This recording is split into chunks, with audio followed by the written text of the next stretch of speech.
why Halfdan had to get a new longboat. So I have a story that explains that.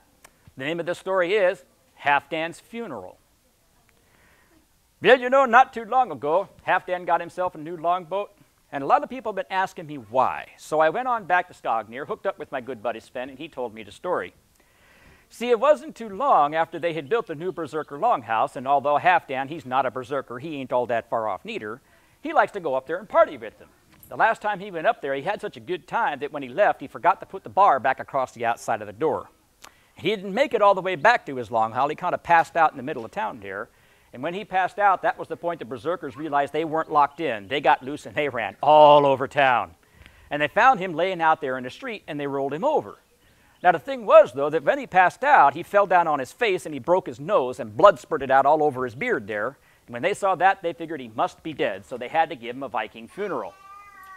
So they pick him up, they carry him down to the fjord, they stick him on his boat, and they pile up a whole bunch of wood around him, soak it down with oil, take a dog, put it down there by his feet, and then they ran into a problem, see? No matter how much they tried, they couldn't get none of the ladies in Skognier to go on the boat to go up to Valhalla with him. Well, they kept on trying until finally Bjarki's wife Hildi came out with her battle axe, until they gave up on that idea. So they put a sheep on there instead. I guess they figured a girl's a girl. Well, there were two problems with that. Yes, only two problems with that.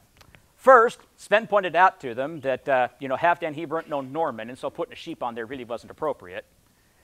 And they also pointed out that it wouldn't have done any good anyway because it was a boy sheep and not a girl sheep. But they were having so much fun, they really weren't paying any attention, so they went ahead and put the sheep on the boat and they shoved it out into the fjord. That was about the point that somebody pointed out to them they forgot to light the thing on fire. So Hakon went back and got a bunch of torches, and then him and Bjarki and Bjorn all took turns throwing torches out there till they finally managed to land one on the boat, and it caught fire. Right about then, the dog decided it had enough. It didn't mind being on the boat, but nobody said nothing about no fire. So it jumped over the side, swam back to shore. But the sheep, on the other hand, didn't jump over the side. It just started baaing and baaing and baaing until finally all that baaing woke up Halfdan. Now at first, he's trying to figure out how some silly sheep got out of its pen and got into his long haul. Then he smelled smoke. And then he figured, okay, well, maybe I didn't make it all the way home. Maybe I passed out down by the blacksmith shop, and that's not too far from the sheep's pens. And then he noticed that he wasn't just smelling smoke, that his feet were getting really warm. So he opened up his eyes and he looked, and he saw that his feet weren't just getting warm, his feet was on fire. So now he's jumping up and down and yelling and screaming and stomping, and that was the point the sheep decided it had enough, and it jumped over the side and swam back to shore. And that was about the point that he realized that he wasn't in his long haul, that he was on his boat, and his boat was on fire. So now he's yelling and screaming and shouting, splashing water over the side, trying to put it out. The berserkers are all laughing and shouting and pointing, going, look, he's going to Valhalla, he's going to Valhalla. Where's the Valkyries? Where's the Valkyries? And right about then, Halfdan realized he wasn't going to be able to put out that fire. He jumped over the side and swam back to shore. And the rest of the village decided that was the point that they needed to get back up into town, because nobody wanted to be there when Halfdan came up out of the water. He may not be a berserk, but he ain't all that far off neither. And he did.